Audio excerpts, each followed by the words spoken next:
So if you're watching this, by now you're familiar with first the excitement and then the fury about the Linkin Park reunion.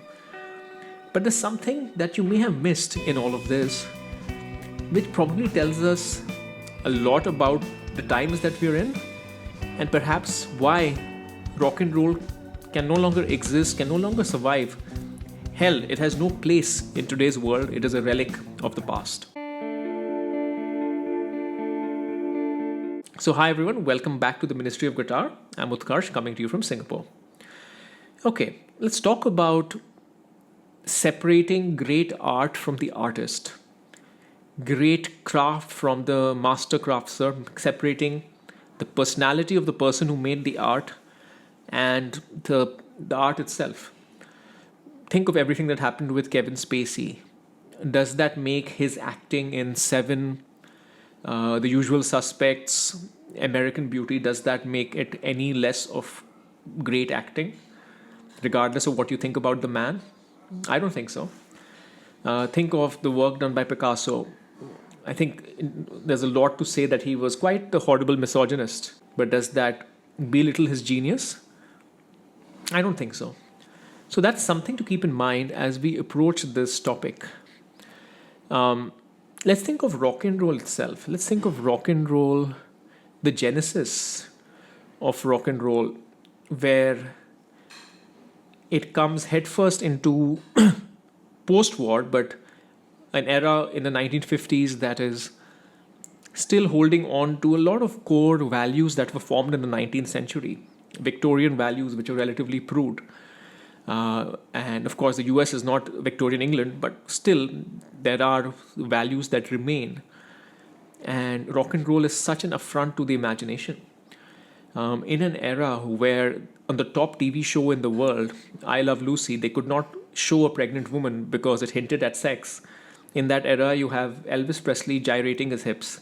Isn't that pretty much very perverted, very much terrible in the context?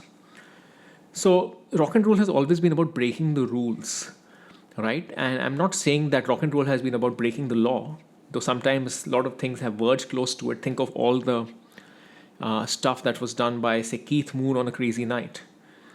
But rock and roll has always been risque.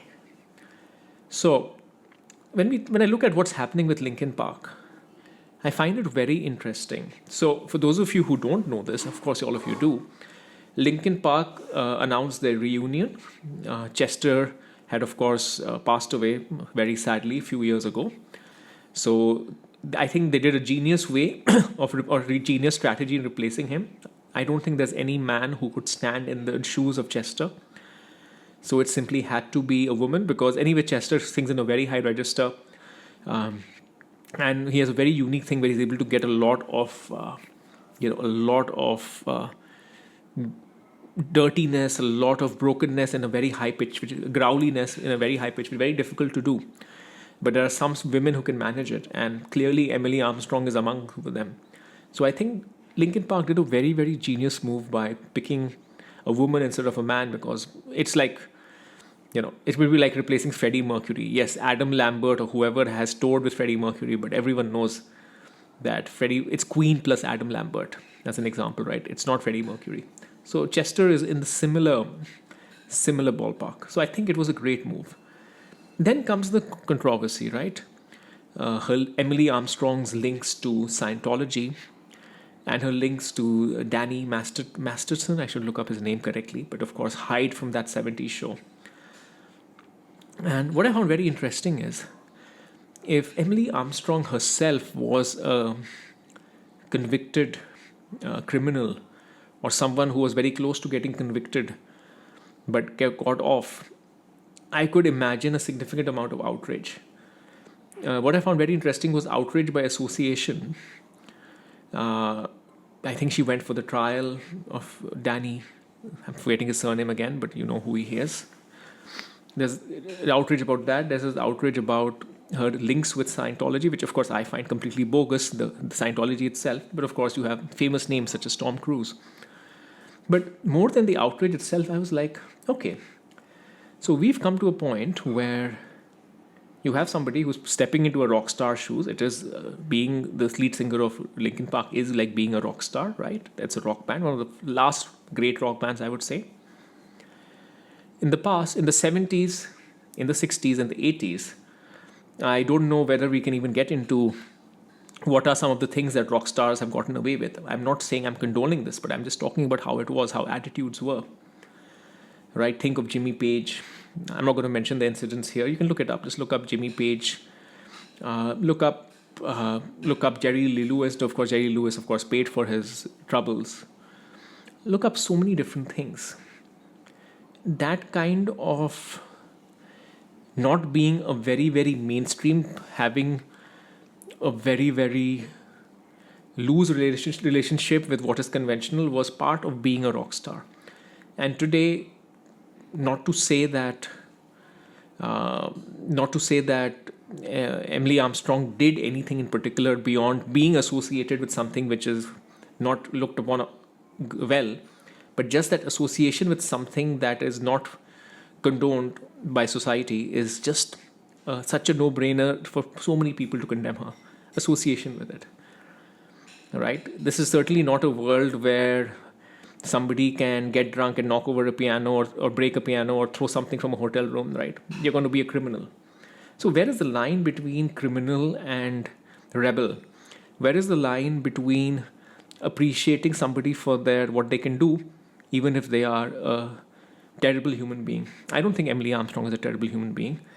I think this is rather a consequence of finding that story to generate the maximum clicks. And of course, this was a convenient way to do it.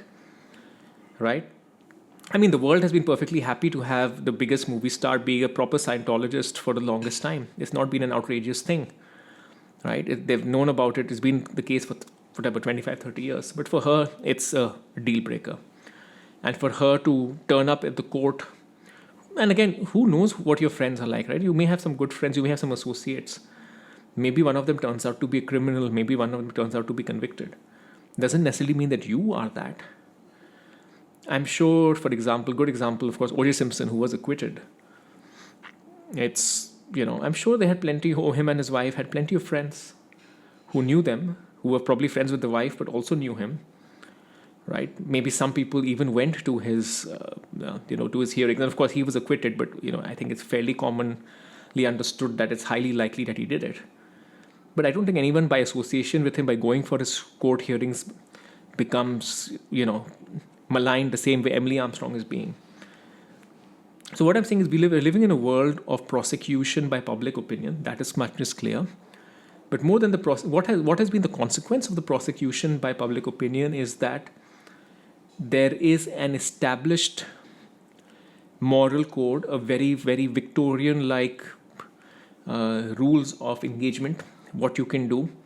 You can, for example, say that, there are many different things. I'm not trying to delve into many controversial here, but there are certain things that you can talk about and you're called about as being very brave. And there are certain things that you're not allowed to talk about.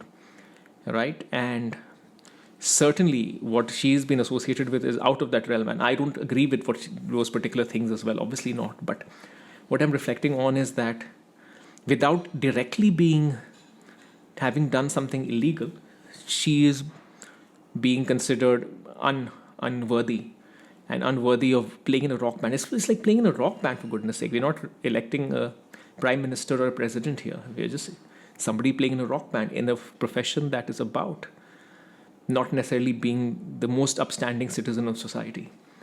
So my point of view on this is it's unfortunate to see what's happening with Emily Armstrong. I think she is a very good singer. I think she's probably the only one who could have filled those shoes. I think her associations are unfortunate. I would like to hope for the best. I don't care so much about the Scientology. And as far as the association with that entire Danny Masterson thing, whatever he did is up to him. She's a friend at best. So I don't see anything wrong. I wouldn't not listen to her because, I love the 70s show. Because I liked Hyde the character, does that make me a bad person? No, it's the character, it's the art separated from the person, separated from the artist.